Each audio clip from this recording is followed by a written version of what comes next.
வணக்கம். நான் உங்கள் கோவிந்தராஜன். இது சப்தகிரி டிராவல் எக்ஸ்பி. திருமலா திருப்பதியில் வருடா வருடம் கொண்டாடப்படுற தும்புரு தீர்த்த முக்கோட்டி திருவிழா இந்த வருஷம் மார்ச் 24, 25 இந்த 2 தேதியில் நடைபெற இருக்கு. அதை பற்றின விவரங்கள்லாம் தொடர்ந்து நம்ம இதில் பார்க்கலாம். ஸ்ரீ வேங்கடநாதனான திருமால் திருமலையில் கால் பதிச்ச பிறகு இங்கே ரிஷிகளாலையும் தேவர்களாலையும் பல தீர்த்தங்கள் உருவாகின அப்படின்னு சொல்லி புராணங்களில் இருக்குது.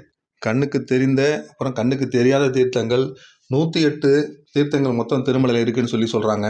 திருமலையில் மட்டுமே இருக்கக்கூடிய சில முக்கியமான தீர்த்தங்கள் பார்த்தீங்கன்னா பாப விநாசன தீர்த்தம், ஆகாச கங்கா, ஜபாலி தீர்த்தம், தும்பூர் தீர்த்தம், சக்கர தீர்த்தம், ராமகிருஷ்ண தீர்த்தம், அப்புறம் குமாராதார தீர்த்தம், சேஷாசல தீர்த்தம், இந்த மாதிரி நிறைய தீர்த்தங்கள் திருமலையிலே இருக்குது. இதில் சில தீர்த்தங்கள் எப்போ வேணாலும் நம்ம போய் பார்க்கலாம். சில தீர்த்தங்களை நம்ம சாதாரணமாக போக முடியாத அளவுக்கு இருக்கும். அதில் ஒன்று தான் இந்த தும்புரு தீர்த்தம். இந்த தும்புரு தீர்த்தம் வருஷத்துக்கு ஒரு தடவை தான் பக்தர்களை அலோவ் பண்ணுவாங்க. மற்ற நாளில் இது போக முடியாது. திருமலையில் இருக்கிற புண்ணிய தீர்த்தங்களில் மிக மிக முக்கியமான தீர்த்தமான இந்த தும்புரு தீர்த்தத்தை பற்றி தொடர்ந்து நம்ம பார்க்கலாம். வைகுண்டத்தில் நாரதரும் தும்புரு முனிவரும் நாராயணனை பாடுறதுக்காக இருக்கும் பொழுது அப்போ தும்புரு முனிவரோட கையில் இருந்த பொன் வீணையை பார்த்து நாரதர் இது எப்படி உங்களுக்கு கிடைச்சிதுன்னு கேட்க, பூலோகத்தில் ஒரு அரசனை புகழ்ந்து பாடி அதனால் எனக்கு கிடைச்சது தான் இந்த பொன் வீணை அப்படின்னு சொல்லி தும்புரு முனிவர் சொல்கிறாரு. அதை கேட்டு கோபம் அடைஞ்ச நாரதர் நாராயணனை பாடாமல் நரனை ஏன் நீங்கள் பாடினீங்க அப்படின்னு சொல்லி அவரை சபிச்சிட்டாரு.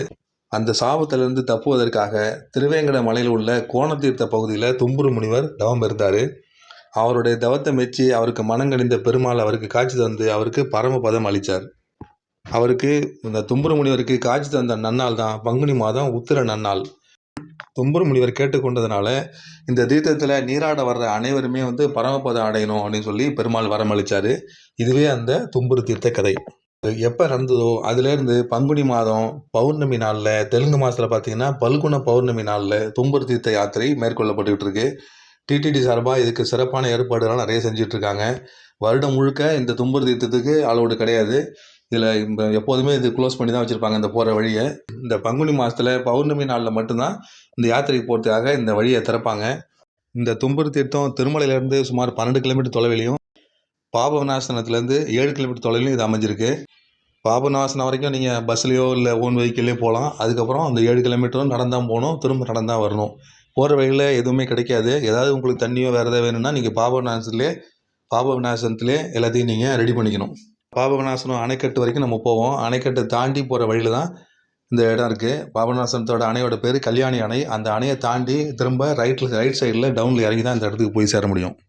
மக்கள் நடமாட்டம் இல்லாத இடமா இருக்கிறதுனால பாதைகள் ரொம்ப ரொம்ப மோசமாக தான் இருக்கும்.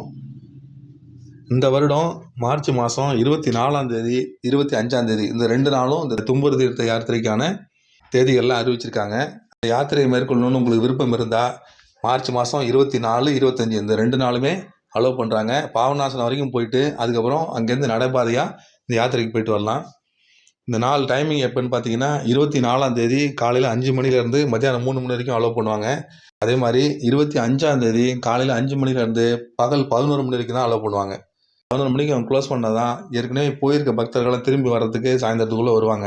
அதனால் 11 மணிக்கு க்ளோஸ் பண்ணிவிடுவாங்க. அதுக்கு மேலே அலோவ் பண்ண மாட்டாங்க. இந்த 2 நாளுக்கு தான் அங்கே தும்புரு தீர்த்தம் போகிறதுக்கான வழி இருக்கும். பாப விநாசத்தில் டிடிடி சார்பாக அன்னதானம் கொடுக்குறாங்க. தண்ணீர், மற்ற மெடிக்கல் ஃபெசிலிட்டிஸ்லாம் செஞ்சு கொடுக்குறேன்னு சொல்லி அறிவிச்சிருக்காங்க.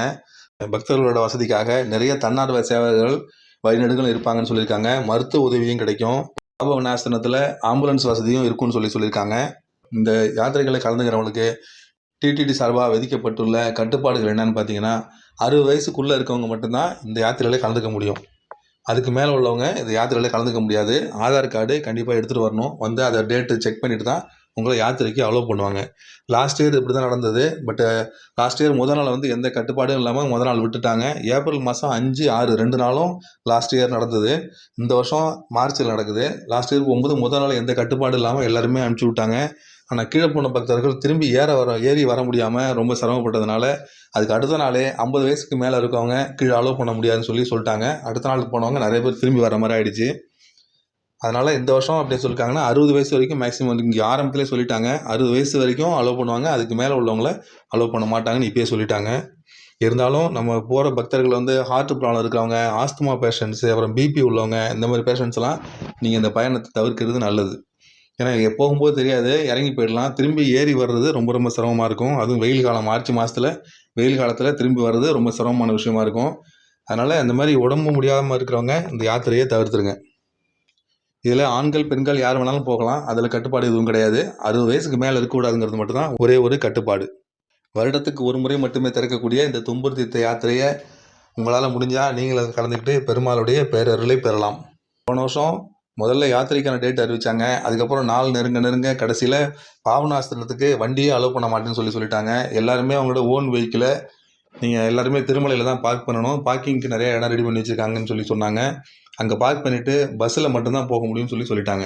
ஏபிஎஸ்ஆர்டிசி பஸ் வரும். அந்த பஸ்ஸில் மட்டும்தான் நீங்கள் பாபநாசனம் போயிட்டு அங்கேருந்து நடைபாதையாக போகணும்னு சொன்னாங்க. எந்த வெஹிக்கிளுமே அலோடு கிடையாதுன்னு சொல்லி லாஸ்ட் இயர் அறிவிச்சிருந்தாங்க. அந்த மாதிரி அறிவிப்பு இது வரைக்கும் வரல. கடைசி நேரத்தில் வருவதற்கான வாய்ப்புகளும் இருக்குது. அப்படி இருந்ததுன்னா உங்களுடைய ஓன் வெஹிக்கிள் ஏதாவது இருந்ததுன்னா நீங்கள் திருமலையிலே கொண்டு போய் வண்டியை பார்க்கிங்கில் போட்டு அங்கேருந்து பாபநாசனம் பஸ்ஸில் ஏறி போயிட்டு தீர்த்த யாத்திரை கலந்துட்டு வரலாம். அங்கே கலந்துக்கிறதுக்கு அங்கேருந்து போகிறதுக்கு இந்த வசதிகள் எல்லாமே டிடிடி சார்பாக நிறைய ஃபெசிலிட்டிஸ் பண்ணி கொடுப்பாங்க. நம்மளுக்கு நடந்து போகிறதுக்கான உடம்புல தெம்பு இருந்தால் போதும், போய் பார்த்துட்டு வந்துடலாம். வருடத்துக்கு ஒரு முறை மட்டுமே திறக்கக்கூடிய இந்த தும்புரு தீர்த்த யாத்திரையை நீங்களும் கலந்துக்கிட்டு பெருமாளுடைய அருளை பெறுங்கள். மறுபடியும் இந்த மாதிரி இன்னொரு அப்டேட்ஸோடு உங்களை மீண்டும் சந்திக்கிறேன். நன்றி, வணக்கம்.